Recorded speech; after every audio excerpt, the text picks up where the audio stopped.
Okay, what's up guys, and welcome to this video on the 2019 supplementary exam. We're going to be going over question 4, which is a momentum, work, energy, and power question.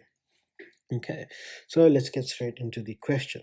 So a box of mass m is pushed from rest, which is quite important, with a constant applied force of 20 newtons over a horizontal surface with 3 different regions, A, B, and C. Each region is 5 meters long and exerts a different frictional force on the box as it moves through. The regions A, B, and C are illustrated in the diagram below. Cool stuff. We've got a nice box starting from rest. Okay, then we have a graph as well. Okay, it's got kinetic energy EK and it's got distance, let's say, change in x. Okay, so question 4.1.1. Okay, so this is a definition, 3 marks here. State the work-energy theorem. Okay, so I'm just gonna, I'll write it out. Okay, so the work done by a net force is equal to the change in kinetic energy. I'm just gonna say EK. Okay, everyone knows what EK is. Okay, so in other words, we can also say, basically in a formula form, this is work net is equal to F net change in x is equal to change in EK. Cool stuff. And we've got our 2 marks. Great. Now it says, use the work energy theorem to show that the gradient of the graph represents the net force experienced by the object. Okay, so 4.1.2. So we want to work out the gradient. Okay, so the gradient is equal to change in y over change in x. Okay, and so that's going to be change in our y value is kinetic energy, so change in EK over change in x. Okay, so basically we're looking at this part of the equation right here. Okay, so we can say, if we take this, divide change in EK, so divide that by change in x, and we get, or we can even say, we can actually start off by saying that the EK, change in EK, is equal to work net. Okay, so change in EK is equal to F net change in x dividing by change in x on both sides. We get that F net is equal to change in EK change in x, which we've then proven that the slope or the gradient equals that. So the gradient is equal to F net. Yeah, cool stuff. And so I'm just going to put it like this. Okay, and we get ourselves 3 marks. Great. Okay, then it says calculate the net force experienced by the object in region C. So region C is this region right here. Okay, and let's see what points we're going to pick. Okay, that comes down somewhere here. Okay, so we want the gradient at C. So 4.1.3, the gradient equals change in x, or change in y rather. Okay, so we're going to read off this y value right here, which is 180, and that value right there, which is, let's see, that would be 100, so this would be 80, so it's going up in 4, so that's 88. So we're going to use this as 0.1 and this is 0.2, so it's going to be 180 minus 88 divided by, okay, divided by that point right there, that point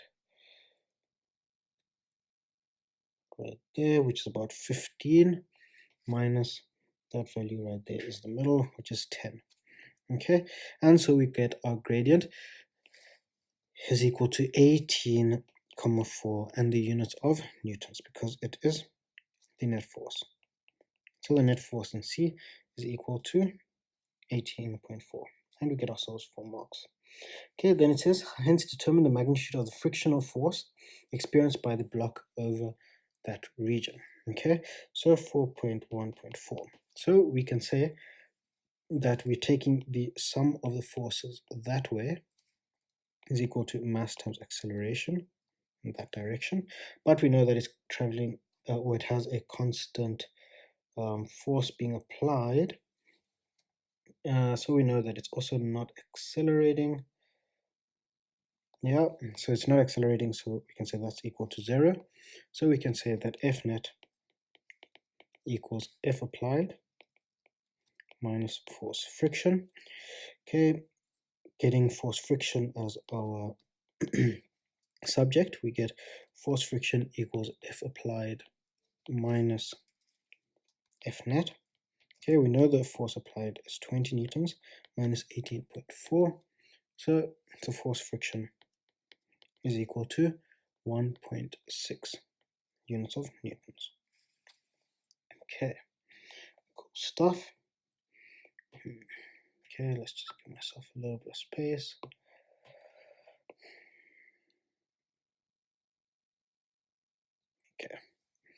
Okay, so we're looking at question 4.1.5. Okay, so it says, which region A, B, or C has the largest frictional force? Okay, so we know that the gradient is equal to F net. So as the frictional force increases,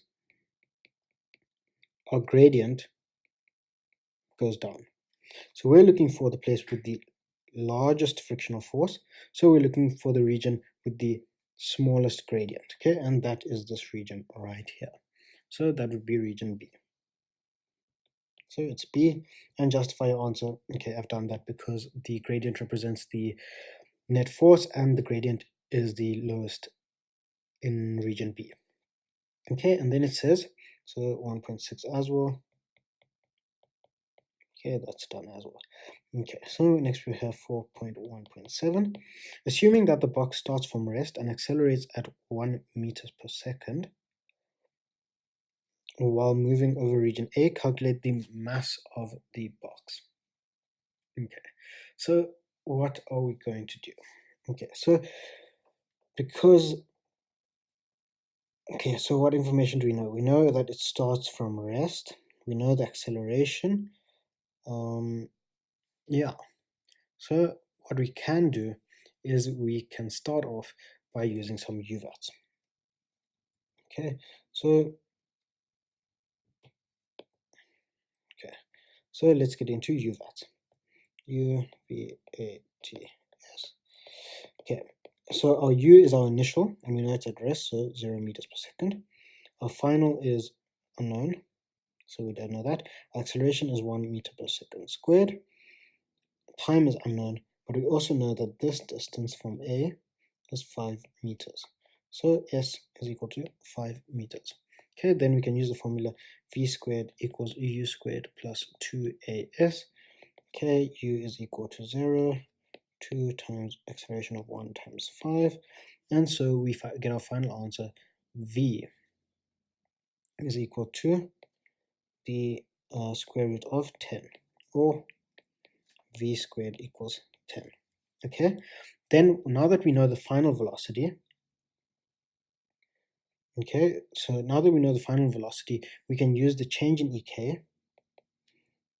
Okay, change in EK is equal to half m v final squared minus v initial squared.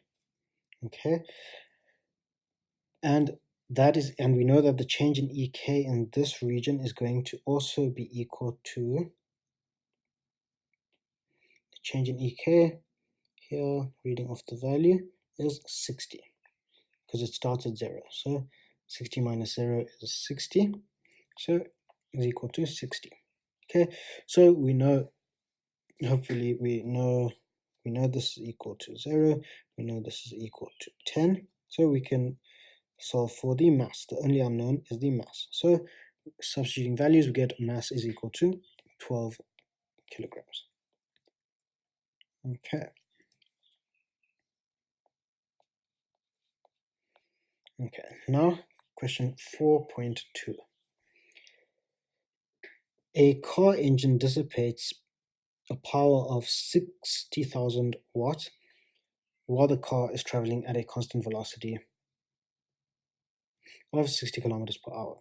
Okay, so the first question is define power.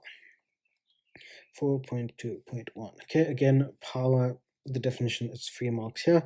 Power is the rate of doing work. Okay, so that's the definition of power, so we get 3 marks. Okay, 4.2.2. Okay, 60, we need to convert 60 kilometers per hour into meters per second. Okay, so I'm going to do it the long way. Okay, so we want to get rid of the kilometers, so that is 1000 meters times, we want to get rid of 1 hour, which has 60 times 60 seconds. Okay, so we know that cancels, that cancels, that cancels, that cancels, so it's equal to 60 times 1000 over 60 times 60, and the answer is 16.67 meters per second. Okay, some people, however, another easy way is to just remember when we're converting from kilometers per hour to meters per second, we divide by 3.6, and it gives us the same answer because it's doing exactly the same thing. Okay, but if you forget whether it's a times or a divide or a plus or a minus, then you can do it the long way and you should get the answer. Okay, explain what is meant for the car to dissipate power. Okay, so basically dissipation of power just means that the car's engine converts energy, or it converts energy at a rate of 60, and watts, what are the watts, or units of joules per second. Okay, so basically 4.2.3, we can say that the car engine converts energy at a rate of 60,000 joules per second. Okay, so it gives out energy at 60 joules per second, basically. Okay, and then it says calculate the force applied by the engine under these conditions. Okay, so how are we going to do that? So we know what the power is, 4.2.4. We can use the formula power equals force times velocity. We know our power is 60,000. We know what the velocity is in meters per second. Okay, so the only unknown is the force F, so we can solve for F, and that equals 3,600 newtons. And that's our answer right there. And we get ourselves 3 marks. Okay, so next, so basically, if you look at the heading even, we've done work, energy, and power, so we've just got a momentum question left. Okay, so the car of mass 1,500 kilograms traveling to the right at 70 kilometers per hour runs into the back of a stationary van of unknown mass. The two vehicles lock together and move at 7 meters per second after that. Okay, so the question is calculate the mass of the van. Okay, and we've been given a very nice picture. So before the collision, after the collision. Okay, so the momentum before the collision must equal the momentum after the collision.